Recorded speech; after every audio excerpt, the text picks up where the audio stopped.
is BottomLining. Oh, I just love BottomLining. I love it.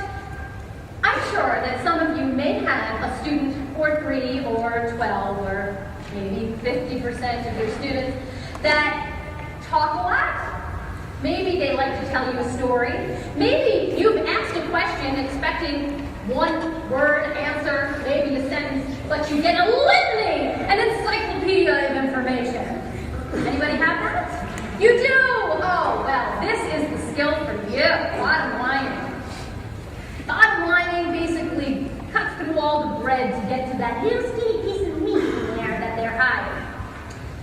Student Abby went over to her and I said, so, are you going to be doing the competition this time? Thinking I would get yes or no, but no, that wasn't the case.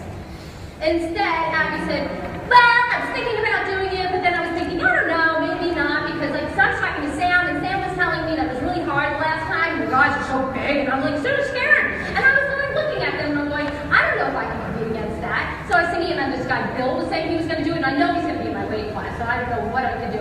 But then I was thinking that my father, he loves to take us to McDonald's after, and I love to go to McDonald's, don't you? And it's amazing because I could love those fries. The fries are so good, but don't get me started because, oh my God, I'm getting so fat. And I can't believe that I can go to McDonald's and not get the french fries. I mean, you can't do that. But, you know, you do get those cups, and those cups are very cool because there's Star Trek on them, and that was such a good movie. Because when did you get back? Did you see that movie?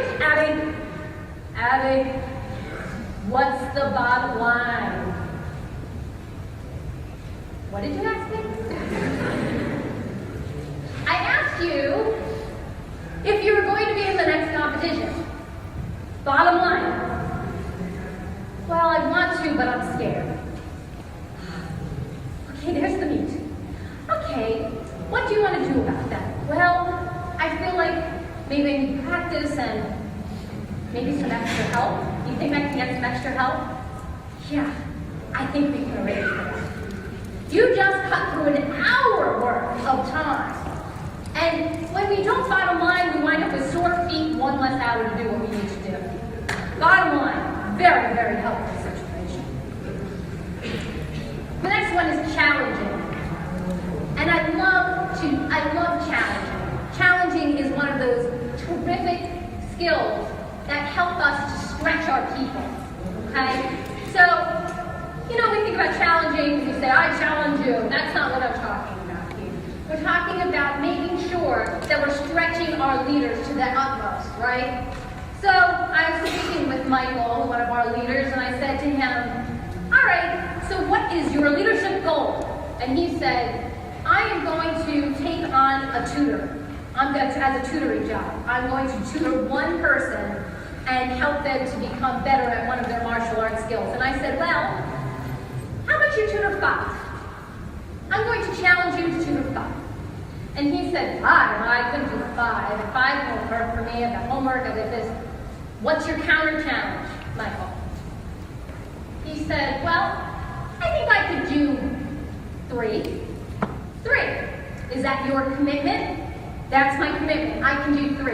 Terrific. You've just stretched them from 1 to 3. They didn't do 5, but they did do 3. Challenging really works if you make sure that you issue a counter challenge as part of it. Because if we only challenge who's in control, we're in control. If we ask them for a counter challenge, they're in control. They need to be the one who is in control of their goal. Otherwise, whose goal is it? Yours. Is this making sense to all of you? Has anybody picked up at least one thing that they can bring back to their school? More than one. Terrific. We're on the right track then. All right, let's move on. Because we are almost out of time, believe it or not.